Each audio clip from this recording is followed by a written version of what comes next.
Hello and welcome. The one good thing about politics is it doesn't take very long to see the person behind the smoke screen. The greater the spotlight, the brutal the exposure is. And Joe Biden got himself absolutely exposed in the last 24 hours for the man he is.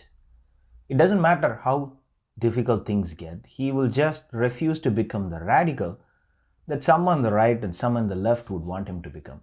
It doesn't matter how easy they make things for him, he will still choose the most difficult path to climb. RBG has gifted Biden the presidency, like she literally gave him the keys to the White House.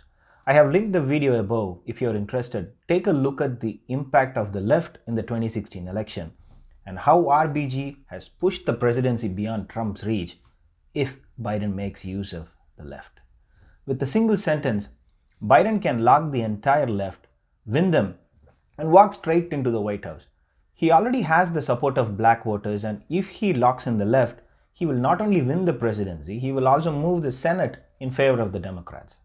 But Biden, the man who still believes in institutions, so that we leave the country in a better shape with checks and balances for our kids and their kids, refuses to take the easy road to the White House. Even when Republicans try to push a Supreme Court nominee with just weeks left for the election.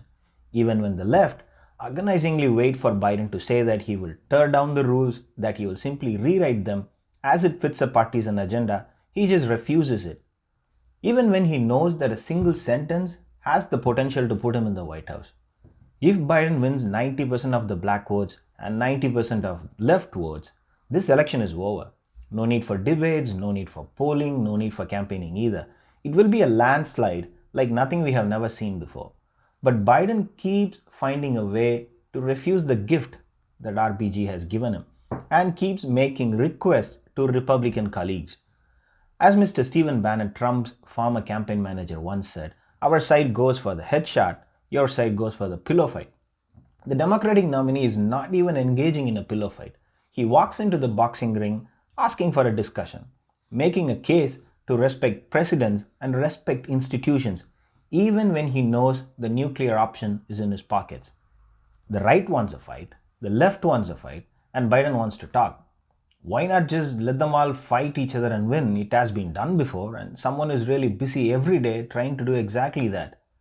The Democrats can undo a conservative bench by packing the court. But the reason why Biden is refusing to accept that option is because he believes it will set off a cycle of Supreme Court adjustments, partisan adjustments, that continuously erode public confidence in the court. He is doing what he thinks is best for the country, not what is good for his party, not what is good for his own election.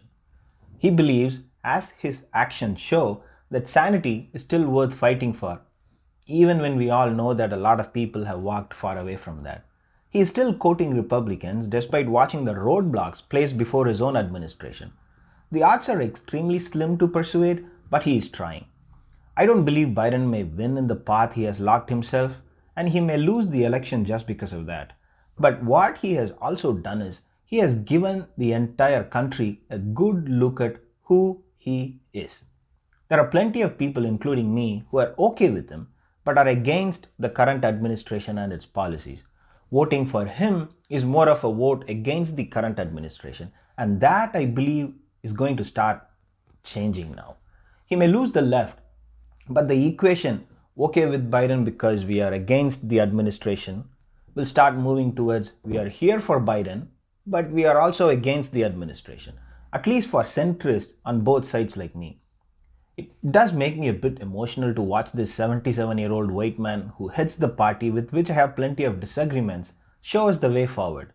To believe even when everything looks lost, we can still fight. The difference between two candidates has never been more clear. We now have two positions. One position says do anything to win. The other position states choose what's best for the country, not what's best for your political fortunes. If you have to lose because of that, then so be it. As I said, I was okay with Biden but was against this administration until this day. Today, I'm changing my stance to I am for Biden and I'm also against this administration. On the final note, I would like to address the left. I understand your feeling of helplessness. No one knows, including Biden, where the country will be 20 to 30 years from now under a 6-3 conservative bench. And Biden has already made it clear that tearing things down is not his way of doing things. He knows all of you will rally behind him if he takes that step, and using your support, he can win the one thing that he had been wanting for so many years, the presidency, by rallying your support. But he refuses. If you ever want to negotiate, don't you all think that's the kind of man you want to negotiate with? The one who tells you the truth, the one who will not exploit your votes for his advantage. How many seats at the table have you got in the current administration? How many will you get with a man who is ready to forget ideological differences and seems always ready to reach out to the other side despite the history? He might lose this fight, and that's exactly the reason why he needs your support, the full force of your support. Imagine the entire progressive movement rallying behind Biden and help him in his pursuit to bridge the divide between the two parties. That will be one long step towards sanity, one big step to unite the country, one big moment to forget people talking about red states and blue states. Headshots do win over pillow fights, as Steve Bannon says. But ask the British East India Company, they will tell you how one man, even without a pillow to fight, freed an entire country from them. The worst enemy you can have is not the one who knows how to fight, it's not the one who can fight better, it's the one who refuses to yield under pressure. Thanks for watching.